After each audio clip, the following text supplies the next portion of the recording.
Oi, gente, eu vou revisar mais um vídeo. E no vídeo de hoje a gente vai comentar sobre a questão do sacrifício animal no candomblé, né? Eu fiz um post aí esses dias e algumas pessoas comentaram, o vídeo até deu um engajamento muito bom, fiquei feliz disso.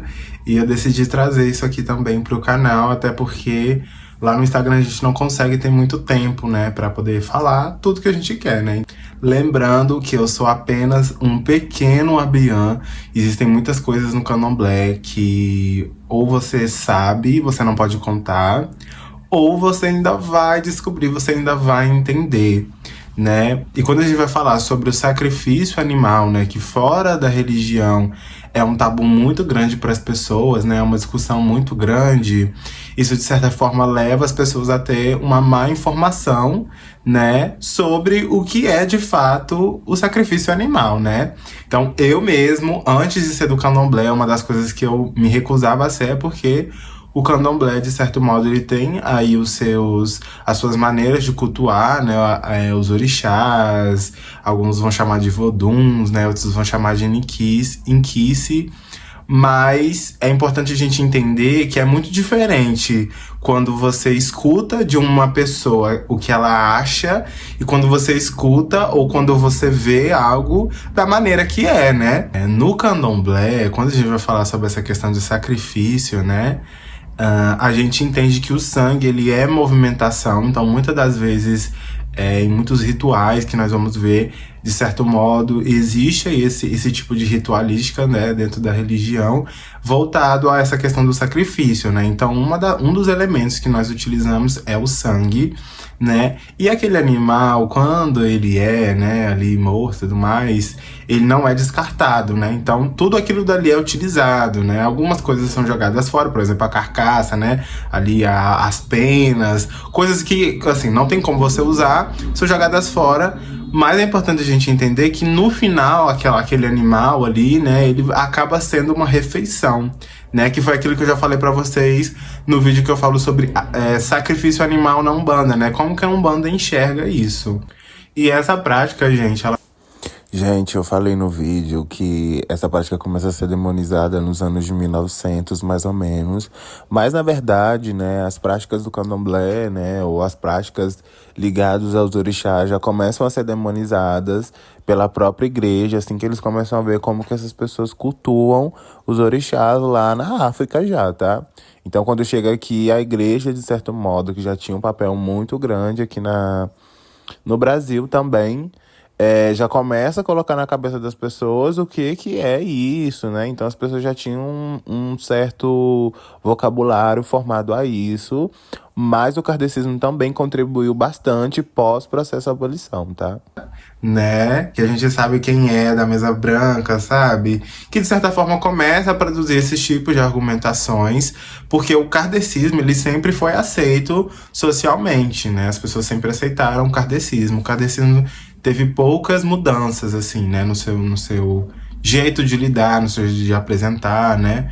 Teve poucos. Então muitas pessoas...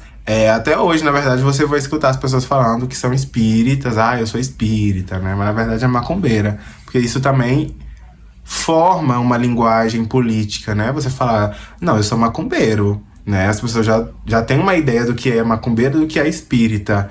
Então o espiritismo, ele contribuiu também para que esse argumento negativo sobre muitas coisas que a Umbanda ou que o Candomblé fizesse, né? Ou até mesmo a Quimbanda, no sentido de negativizar, né? Tipo, ó, isso daqui é magia ruim, isso aqui é magia negra, isso daqui é magia boa, isso aqui é magia branca, né?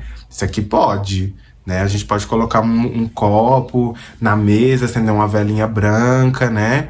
Agora você botar um bode preto sem cabeça no meio da encruzilhada, não pode.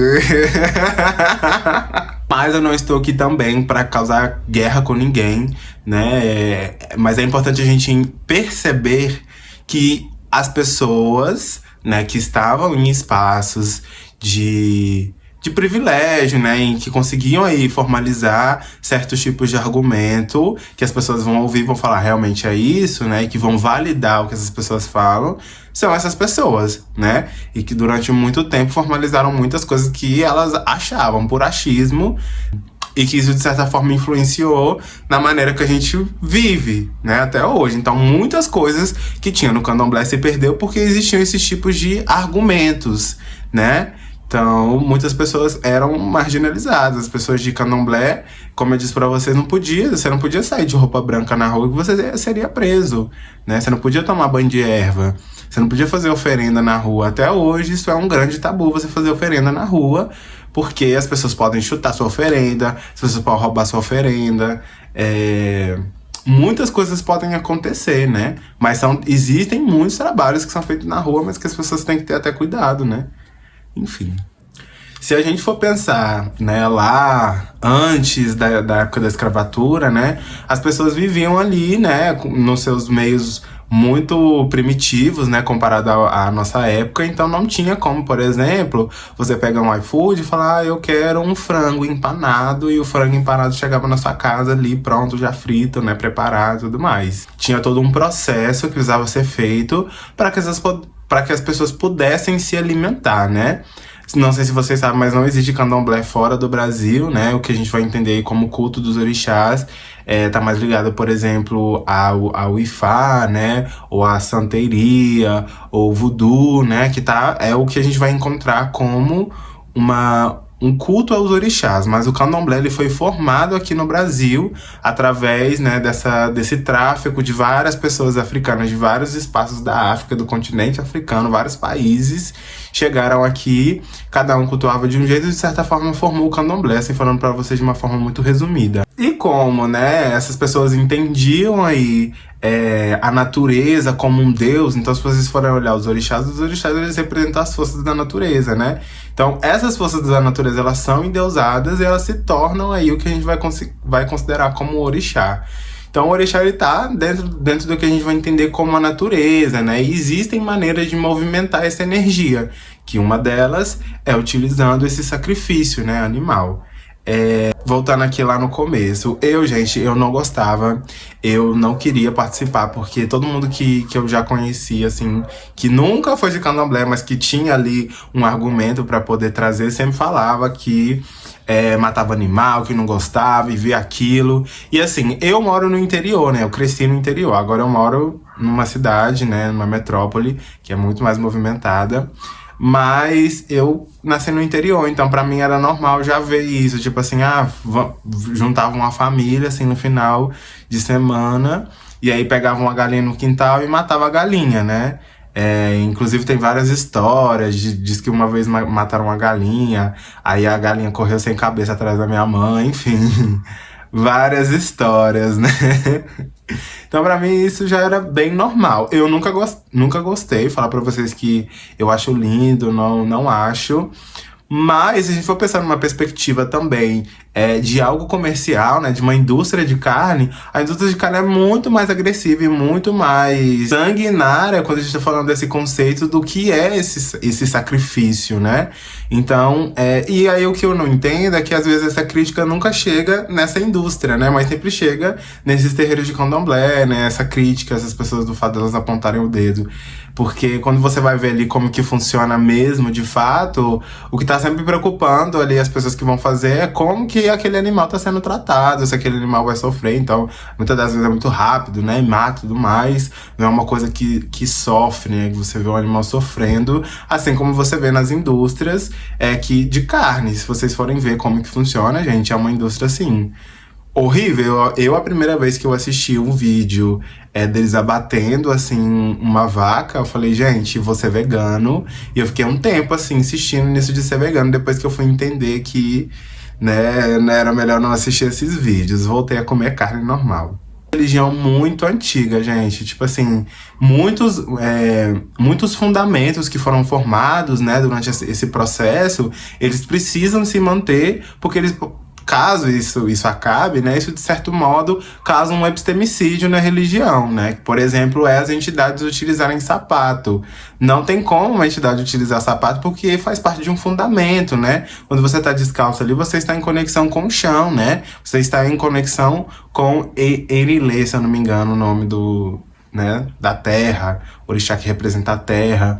Então tudo tudo pros povos africanos, né? E pra gente que é de candomblé, tudo é sagrado. O chão, a terra, o céu, os animais, o sangue, tudo é sagrado, né? Então a gente não produz de um jeito que vai destruir, nem que vai acabar com tudo, né? A gente faz de um jeito também que, de certo modo, coletiviza tudo aquilo ali pra todo mundo. Então todo mundo, vamos lá, né? Fez lá o sacrifício, piriri, pororó. Aí um tem que depenar, o outro tem que limpar, aí bota lá no vinagre, aí o outro tem que cozinhar, né? E aí aquilo ali depois vira um AG1, né? Que a gente vai chamar que é aquilo que todos comem. Então todo mundo come aquela comida que de certa forma se torna uma comida espiritual, né? Então todo mundo come ali no terreiro, de certa forma te alimenta, mas também não só o seu corpo físico, sabe? Mas alimenta também o seu corpo espiritual, de certo modo, sabe? Mas tudo é um processo. O que eu venho dizer pra vocês é que às vezes a gente tem muitos preconceitos, né, na nossa cabeça